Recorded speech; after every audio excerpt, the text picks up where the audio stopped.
So why you? You're 24, is that correct? Yes. And you've never been to college. Nope. But you represent a lot of people who are in that similar situation, many people in your voting block. So what made you decide to run? Well, when the opportunity presented itself, I looked at the situation and I said, I could run now, or I could run in 20 years when the person who gets the seat retires. And I decided that I needed to run now because we're in a political moment now where you've got people who haven't been traditionally represented crying out to really be represented on Beacon Hill and in Washington. Now, if you look at the groups that I might represent, the LGBT community, people who didn't go to college, people who are on the not so friendly side of the income gap, those people tend not to be represented on Beacon Hill.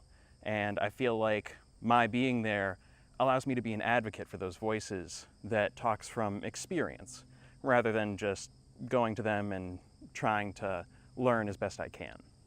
A great deal of the voting population for local or state elections are middle-aged or older. Mm-hmm. And you represent a younger generation that, to a lot of people, does not seem very active in local or state politics, or even in some cases, politics in general. Yeah.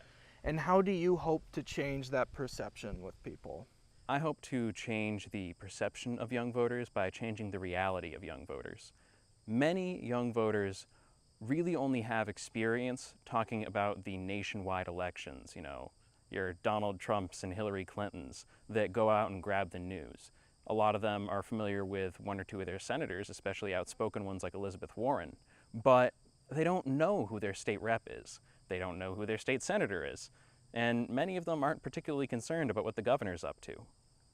By educating kids properly through civics education and through direct voter engagement, we can actually make them realize that state-level politics is the politics that affects them the most directly. It affects whether they can get into a good school, whether the place they grow up in is safe, and whether the T works and goes places on time.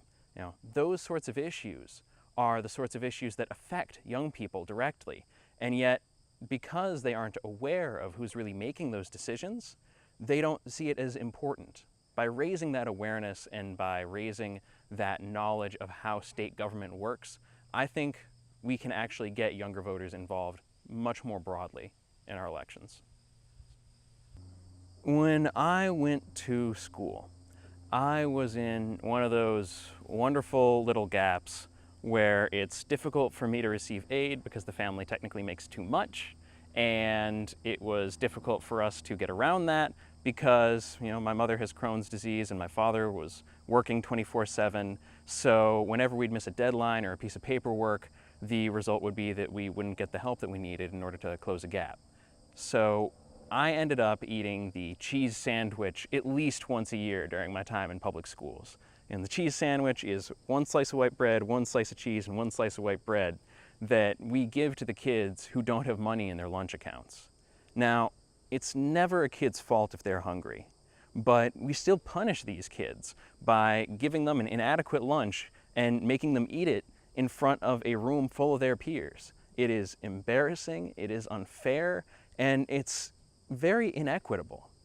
We as a state can do a lot better. If we can do single-payer healthcare, we can do single-payer lunch for kids. I don't see how this is something that's been allowed to keep going for as long as it has. We need to be more equitable in the whole of our education system, but this seems like a very actionable way to close a gap that doesn't need to be there. Well, when you bring up my history of being gay and having dyslexia in our school system, these are issues and traits that transcend political boundaries. And I feel like reaching out in those human terms to other people is how we get past the partisanship. If I'm lucky enough to be elected, I will be representing the whole district, not just the Democrats of the district and not just the people who voted for me.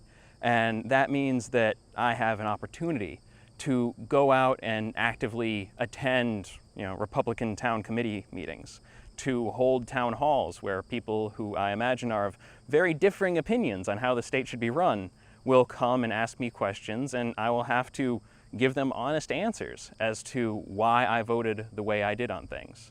It matters a lot that legislators are willing to hear out the people that disagree with them, because laws are human things.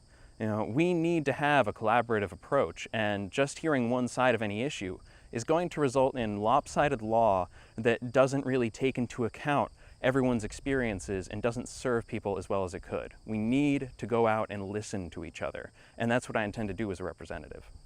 So the great German filmmaker Werner Herzog has a saying when it comes to practicing filmmaking, and that's to do the doable. And I think that's not just a great mantra in filmmaking, but in life, and even as a state representative for you.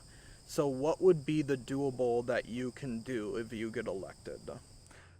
I would say that my free school lunch program is absolutely a piece of doable legislation within my first term in office.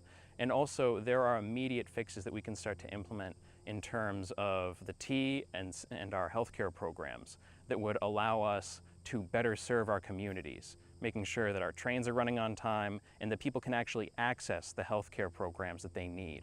Also, I think we can pass ranked choice voting within the next 2 years, and I think it's vital that we work on implementing anti-gerrymandering programs like an independent commission, so that way, come the next census, there's a system in place to make sure that we are not disenfranchising people.